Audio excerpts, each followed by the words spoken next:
नमस्कार, आप देख रहे हैं सीधी बात। अन्ना हजारे ने एक बार फिर से सरकार के खिलाफ लड़ाई छेड़ दी है। सरकार का कहना है कि उनका लोकपाल बिल मजबूत है, तो आखिरकार क्यों टीम अन्ना अभी भी क्रांति पर उतारू है। इस वक्त हमारे साथ मौजूद हैं डॉक्टर किरण बेदी।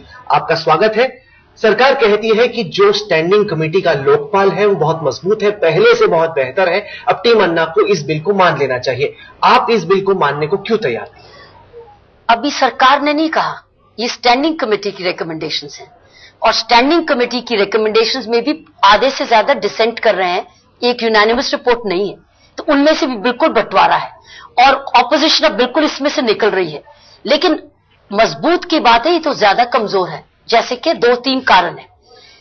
ये सारा एजिटेशन लोकपाल को किस लिए किया गया था? लोकपाल बनाने के लिए कि सेंट्रल ब्यूरो ऑफ इन्वेस्टिगेशन में जो पॉलिटिकल दखलंदाजी होती है वो खत्म हो जाए और सीबीआई के ऊपर ऐसी निगरानी हो जो नॉन पॉलिटिकल हो, जिसकी शक्ल लोकपाल ने ली थी। तो लोकपाल का इसका मतलब था कि लोकपाल के पास इन्वेस्टिगेशन की पावर्स होनी है और इन्वेस्टिगेशन की पावर सिर्फ सीबीआई के पास है। ठीक है, तो वो सीबीआई की पावर, इसका मतलब अब लोकपाल जो लाया गया, जो स्टैंडिंग कमेटी की रिकमेंडेशंस है, उसके पास तो कुछ इन्वेस्टिगेटिंग पावर नहीं। सीबीआई फिर अलग की अलग रही, सरकार के अधीन, और लोकपाल के पास कोई तफ्तीश की पावर नहीं, और बल्कि सेकंड उलट हो गया। जिस कारण आपने लोकपाल लाना था वो तो आपने पूरा नहीं किया।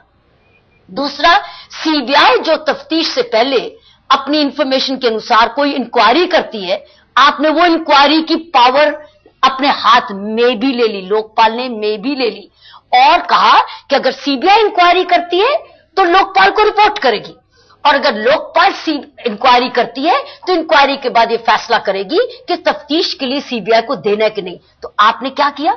सीबीआई की जो इन्वेस्टिगेशन से पावर पहले इंक्वायरी थी उसको तोड़ दिया, उसकी पावर ले भी ली और बांट भी ली।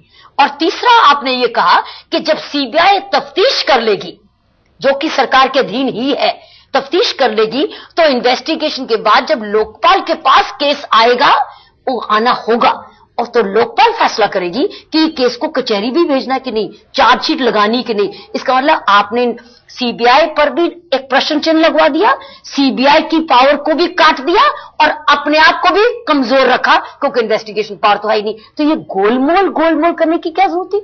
हमने, लोगों ने तो डिमांड किया था एक लोकपाल हो जिसके पास इन्वेस्टिगेशन की पावर हो, और जब आप सीबीआई आपके पास, राहुल जी, आप आ जाता है तो सीबीआई के पास तो सब कुछ है, हाथी के पांव में सब कुछ, ऊपर से लेकर नीचे की सर्विसेज भी है, प्रधानमंत्री जी उसके नीचे है, उसके नीचे तो सभी है, क्योंकि सीबीआई के पास तो सभी थे।